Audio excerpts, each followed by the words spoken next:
বারো হইল তেগি বিএনপিদের খবর নেন, কারণ তেগি বিএনপিরা ঘরমুখী হয়ে যাচ্ছে।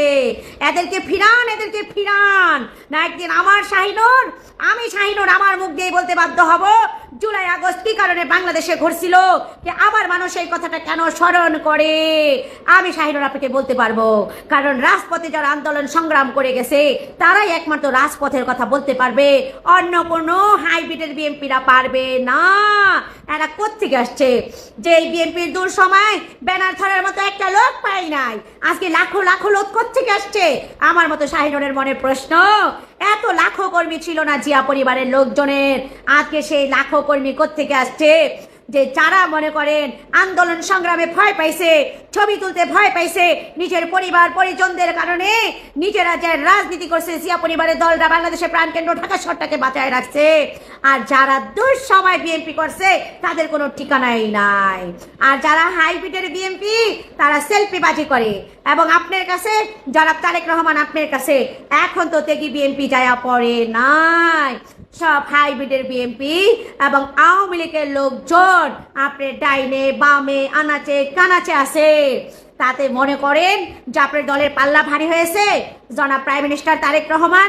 না, বরঞ্চ আপনাকে তলাহীন ঝুড়ির মতো বাংলাদেশে ছেড়ে দিবে হাইব্রিডের বিএনপিরা, আর তেগি বিএনপিরাই পারবে আপনার সেই ঝুড়ি ভরে দেওয়ার জন্য।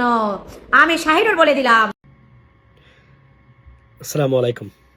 Good afternoon, ladies and gentlemen. I hope you guys all are doing great.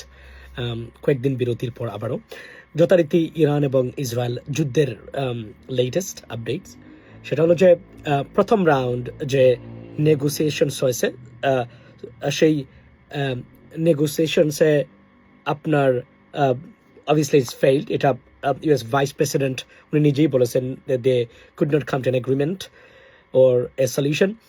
But second round, it was almost imminent. So that's what exactly going to happen.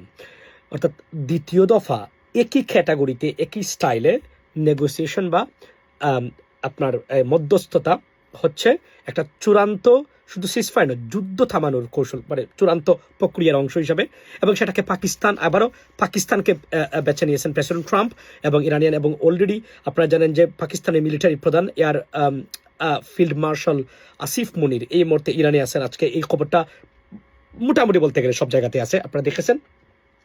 এবং এখানে সবচেয়ে গুরুত্বপূর্ণ যে এর মানে আমি এখানে বলে রাখি যে এর মানে হলো যে এই যুদ্ধ থামানোর প্রেসিডেন্ট ট্রাম্প এই যুদ্ধ থেকে এক্সিট বা বেরিয়ে যাওয়ার বা বের হওয়ার he is really trying very desperately, because এর বিকল্প আসলে কোথায়? এই যে ব্লকেড হয়েছে, সেই ব্লকেডে চীন আবার সবার সামনে দিয়েই মানে তেলমেল নিয়ে চলে যাচ্ছে, কিছু করার নাই এখানে এই মুহূর্তে। আপনার পোপ লিও, আপনারা জানেন যে আপনার খ্রিস্টানদের সবচেয়ে বড় ধর্মযাজক যিনি, উনি বলতে গেলে প্রেসিডেন্ট ট্রাম্পের সাথে যুদ্ধে লিপ্ত হয়েছেন। সব দিক দিয়েই সমালোচনার সম্মুখীন প্রেসিডেন্ট ট্রাম্প, এবং এই যুদ্ধে অনেক ঘটনা আসলে ঘটেছে, অনেক পরিবর্তন হয়েছে, এবং এই পরিবর্তনগুলো আমরা আগামীতে দেখতে পাবো ডেফিনেটলি। যদিও অনেকেই মনে করেন যে এই যুদ্ধের একটা ফলাফল অলরেডি নির্ধারিত হয়েছে, কে কোন ক্ষেত্রে বা কোন দিক দিয়ে এই যুদ্ধে জয়ী হয়েছেন। ফর এক্সাম্পল, মানে কেউ মনে করেন যে militarily United states of America বা এই অ্যালায়েন্স তারা হয়তো যুদ্ধে জয়ী হয়েছেন, কিন্তু প্রকৃত অর্থে যুদ্ধর যে উদ্দেশ্য ছিল সেই উদ্দেশ্য বাস্তবায়নের মানে যদি আমরা প্রেক্ষিত যদি মানে বিশ্লেষণ করি, তাহলে ইরান সেই যুদ্ধেই জিতেছে। Why? Because the regime change প্রাথমিক এইম ছিল সেটা সম্পূর্ণ হয় নাই, বরং এটার উল্টো হয়েছে। সো এই ক্ষেত্রে অনেকেই বলছেন যে ইরানের রেজিম চেঞ্জ করতে গিয়ে আবার না আমেরিকাতে রেজিম চেঞ্জ হয়। সো এই ধরনের সমালোচনার মুখোমুখি হচ্ছেন প্রেসিডেন্ট ট্রাম্প। সো এই ক্ষেত্রে আজকে, এবং এখানে মানে আজকে একটা নজিরবিহীন তথ্য পেলাম, সেটা হলো যে এই ঘটনার মধ্যস্থতাকারী হিসাবে প্রেসিডেন্ট ট্রাম্প একমাত্র পাকিস্তানকে জায়গা দিয়েছেন। অনেক দেশ অফার করেছিল, ভারতের অনুরোধ ডিক্লাইন করেছেন প্রেসিডেন্ট ট্রাম্প এবং পাকিস্তানকে বেছে নিয়েছেন। আমার কথা বিশ্বাস হয় না? আজকে আপনার হোয়াইট হাউস মানে প্রেস সেক্রেটারি আপনার ক্যারোলিন, উনার বক্তব্য থেকে শুনুন আপনার বক্তব্যটা একটু, আমি আপনাদেরকে একটু বাজিয়ে শোনাই।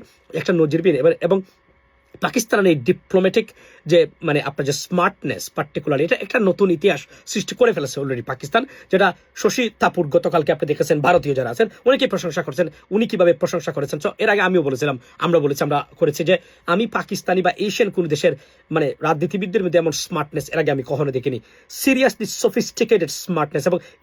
এবং ইতিমধ্যে ইতালির সাবেক প্রধানমন্ত্রী পাকিস্তানকে মানে শান্তিতে নোবেল মানে পুরস্কার দেওয়ার পর্যন্ত প্রস্তাব করেছেন আপনারা।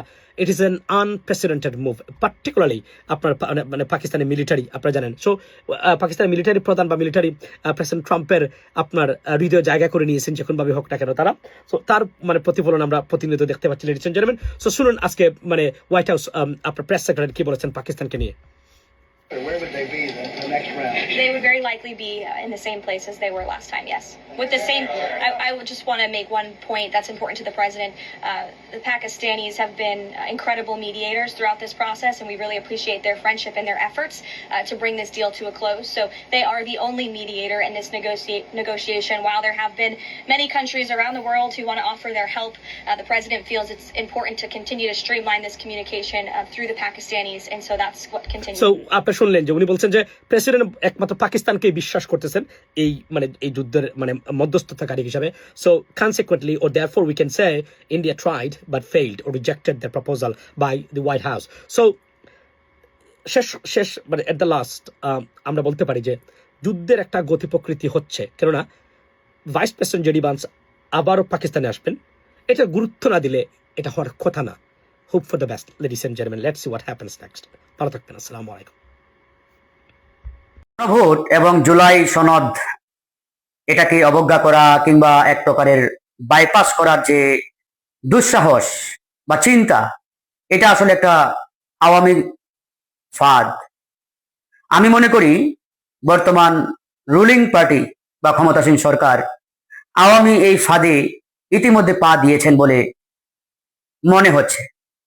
কারণ আপনারা জানেন, যখন গণভোটের সিদ্ধান্ত হয় ওই সময় তৎকালীন বিএনপি এর বিরুদ্ধে কোনো বক্তব্য দেন নাই, অবস্থানও নেন নাই, বরঞ্চ তারা এটাকে সাধুবাদ জানিয়েছিলেন।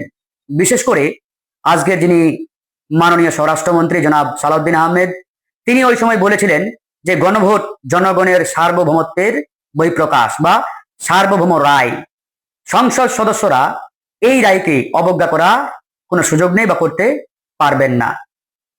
দ্বিতীয়ত খেয়াল করুন, আজকের যিনি মাননীয় প্রধানমন্ত্রী, তিনিও কিন্তু গণভোটের পক্ষে জোরালো ভূমিকা ওই সময় ব্যক্ত করেছেন এবং নির্বাচনী প্রত্যেকটি জনসভা, মিটিং, মিছিলে তিনি প্রকাশ্যে গণভোটের পক্ষে হাতে ভোট দেওয়ার জন্য জনগণকে বা ভোটারদেরকে উদ্বুদ্ধ করেছেন। তবে যেটা হচ্ছে ভিতরের বাস্তবতা, যারা সারা বাংলাদেশে আওয়ামী ভোটার, মানে আওয়ামী লীগের সবাই তো আর দেশ ছেড়ে পালিয়ে যান নাই বা দেশ থেকে বিতাড়িত হন নাই, ভোটাররা তো আছেন, নেতারা না বিদেশে পালিয়ে গেছেন। এই ভোটাররা বা ভোটারদের বড় একটা অংশ